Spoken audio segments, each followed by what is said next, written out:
सामान्य ज्ञान वीडियो देखने के लिए हमारे चैनल को सब्सक्राइब करें और बेल आइकन दबाएं और सबसे पहले नोटिफिकेशन आपको मिले। आपका पहला सवाल है, एपिफाइट्स बहुत अधिक विकसित होती ऐसे पौधे होते हैं जो अन्य पौधे पर निर्भर करते हैं।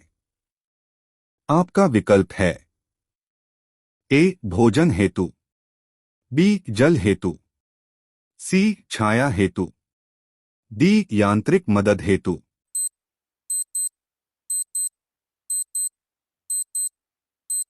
आपका सही जवाब है डी यांत्रिक मदद हेतु।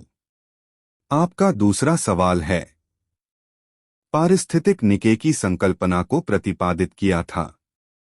आपका विकल्प है ए सीसी पार्क ने, बी ग्रीनेल्स ने, सी डार्विन ने, डी इनमें से कोई नहीं।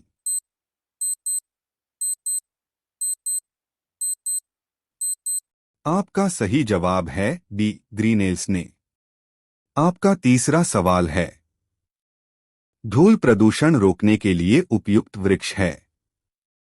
आपका विकल्प है ए सीता अशोक, बी नीम, सी पॉपुलर, डी महुआ।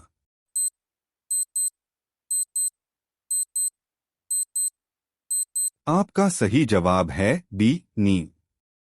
आपका चौथा सवाल है, निम्न में से कौन सा कृषि कार्य पर्यावरणीय दृष्टि से उपयुक्त है।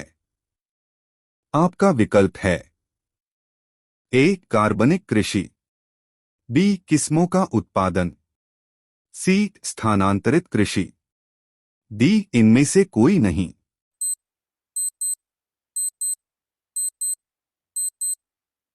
आपका सही जवाब है ए कार्बनिक कृषि। आपका पांचवा सवाल है, सबसे स्थायी पारिस्थितिक तंत्र है। आपका विकल्प है ए वन, बी घास का मैदान, सी रेगिस्तान, डी समुद्र।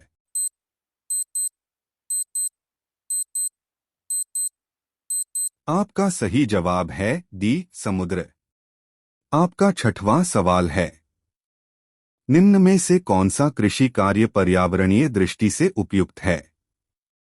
आपका विकल्प है ए कार्बनिक कृषि, बी किस्मों का उत्पादन, सी स्थानांतरित कृषि, डी इनमें से कोई नहीं।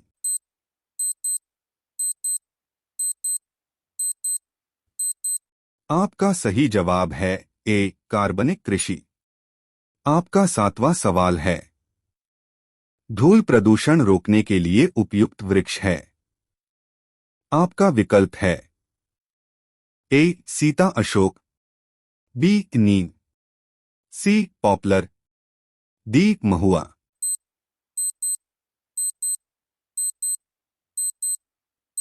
आपका सही जवाब है बी नीम। आपका आठवां सवाल है, वायुमंडल में उपस्थित ओजोन परत अवशोषित करती है।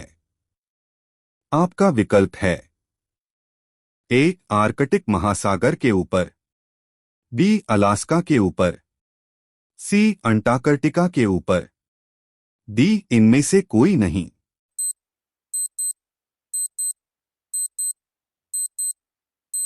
आपका सही जवाब है सी अंटार्कटिका के ऊपर। आपका नौवां सवाल है, मानव जनित पर्यावरण प्रदूषण कहलाते हैं। आपका विकल्प है ए पीड़ाहारी, बी प्रतिजैविक, सी परजैविक, डी इनमें से कोई नहीं।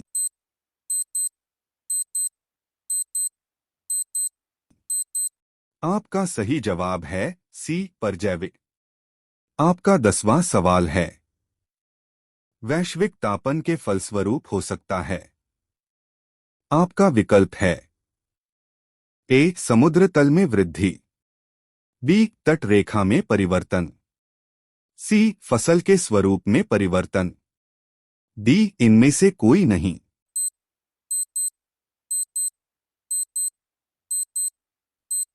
आपका सही जवाब है बी तट रेखा में परिवर्तन।